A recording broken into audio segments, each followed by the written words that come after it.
السلام عليكم ورحمة الله وبركاته. النهاردة إن شاء الله هنتكلم على كيفية تصنيع قائمة طعام متنوعة من 6 خطوات. 6 خطوات هما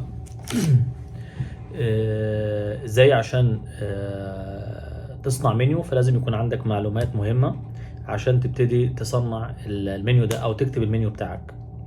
نبتدي بيهم. هو تحديد الجنسية، يبقى انت عارف انت هتأكل الجنسية ايه، او الاشخاص اللي هيكونوا على البوفيه دول من اي بلد، من اي الثقافة بتاعتهم مختلفة ازاي، والكلام ده كله.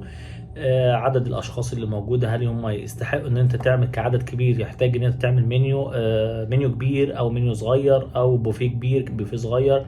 فالمفروض لازم تكون عارف العدد، ما تعملش البوفيه وبعد كده تفاجئ ان هو جاي لك 10 12 شخص.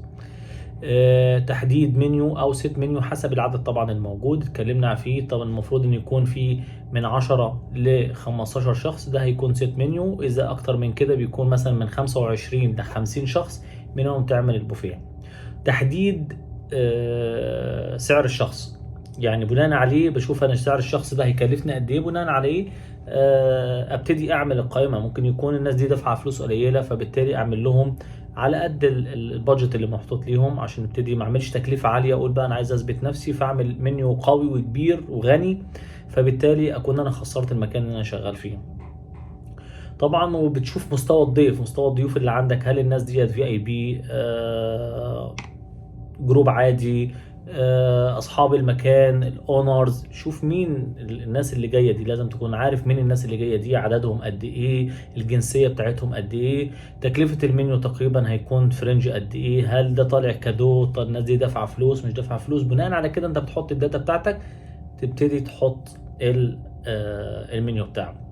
طبعا بنبدأ بالمقبلات، وبنبدأ بالسلطات، وبنبدأ بالمقبلات الساخنة. دول طبعا أساسيين في إذا كنت أنت هتعمل قائمة بوفيه مش ست منيو.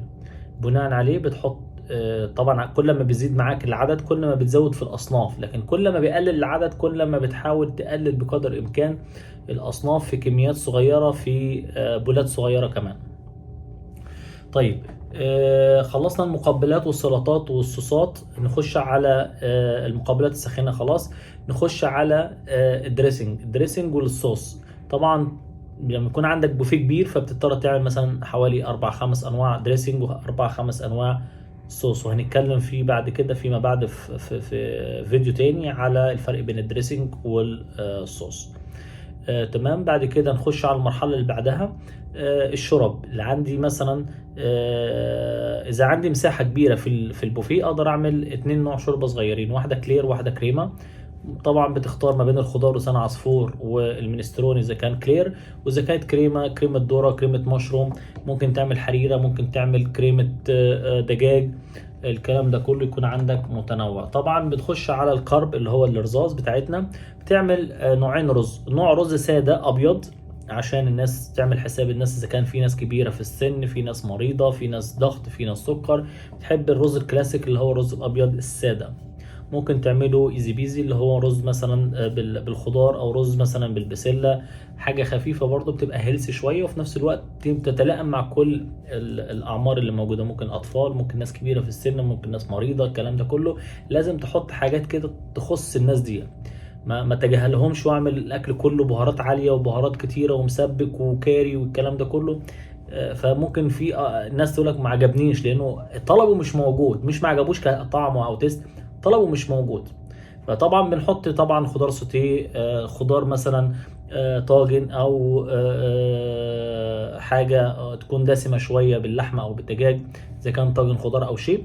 نخش على قسم الباستا. بنعمل نوعين باستا فيه، لو عندي في مكان بعمل ستيشن باستا وده بيكون اوفر لي واسهل، واذا ما عنديش بعمل مثلا نوع ايتم مكرونه في البوفيه، او ممكن احط الاثنين. لو عندي مثلا الناس اللي جايه دي عندي في اي بي، فبالتالي هيكون عندي كارفن فهيكون عنده عليه شخص، وهيكون عندي ستيشن باستا فهيكون عندي عليه شخص، حسب طبعا مساحه المكان، وهل القاعه اللي انا فيها او المطعم اللي انا فيه يسمح ان انا اعمل ستيشن ولا ما يسمحش، او عندي معدات الستيشن بتاع الباستا ولا ما عنديش هتكتفي بنوع باستا واحد على البوفيه. طبعا بلس الباربيكيو دايما يعني اغلب الاوبن اريا او الاماكن المفتوحه دايما بترجح ان يكون الباربيكيو لايف قدام الجست دايما، عشان بيكون في طعم وفي شو وفي ريحه وفي الكلام ده كله، فبتبقى في بتعلي من قيمه البوفيه شويه.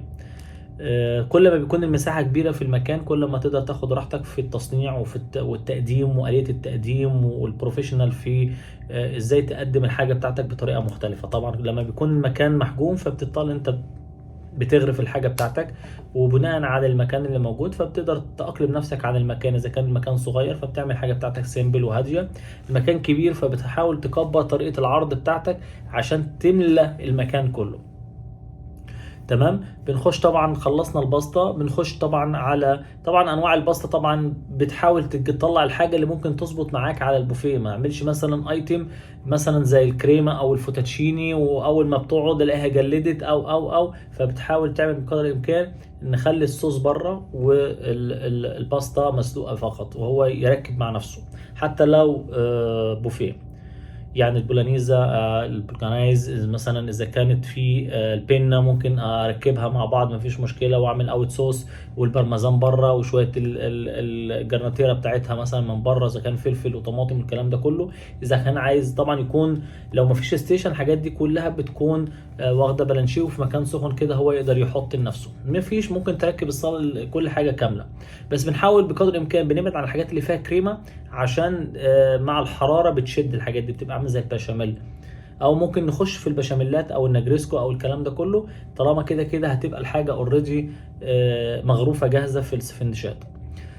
بنخش طبعا على اخر قسم اللي هو هيكون عندنا الباربيكيو اذا ما عنديش مكان بضطر اعمل المشويات بتاعتي اوريدي واعمل لها البرزنتيشن بتاعها وشويه الصوص بتاعتنا، شويه المخللات والخيار والطماطم والكلام ده كله بره، طبعا الخضار المشوي مع المشاوي بتاعتي في السفنديش، مع طبعا الخبز المحمص بتاعي او الخبز العرايس بتاعي، وبتجرنش بيه الحاجه بتاعتك في المشويات وبتقدمها بطريقه كويسه ان شاء الله. طبعا بنخش على قسم المعجنات والبيكري. طبعا بيكون عندي تشكيله طبعا حسب العدد وحسب التنوع اللي موجود، اذا كان عندي غربي شرقي فرنسي. البيكري طبعا طبعا بيكون حسب الوجبه نفسها، اذا كانت غدا عشاء فطار، فبتبتدي كل حاجه ليها استاندر معين. اذا كان المخبوزات الفطار والغداء والعشاء بيكونوا الاغلب شبه بعض شويه، تشكيله من انواع الخبز الفرنسي والعربي. واذا كان انا مثلا في بلد عربي فبقدم فيها الخبز العربي نفسه، اذا كان تميس او شباتي او فده بتنزله من ضمن الحاجه. طبعا بالاماكن انترناشونال بتقدم الخبز الانترناشونال مع الرول والخبز الفرنسي والبر والتوست والكلام ده كله، فبيكون عندي تشكيله من الخبز المتنوع في وجبه الغداء او العشاء. الفطار طبعا معروف الستاندر بتاعه، المعجنات والكرواسون والدنش والانجليش كيك والكب كيك والمافن والكلام ده كله، فبيكون اوريدي موجود في اغلب، بيكون طبعا في خباز عارف هو هيقدم ايه في وجبه الفطار. تمام كده. وده بالنسبه ليكون ازاي اقدر اركب منيو حسب العدد الموجود، وان شاء الله يكون استفدتوا منها، والسلام عليكم ورحمه الله.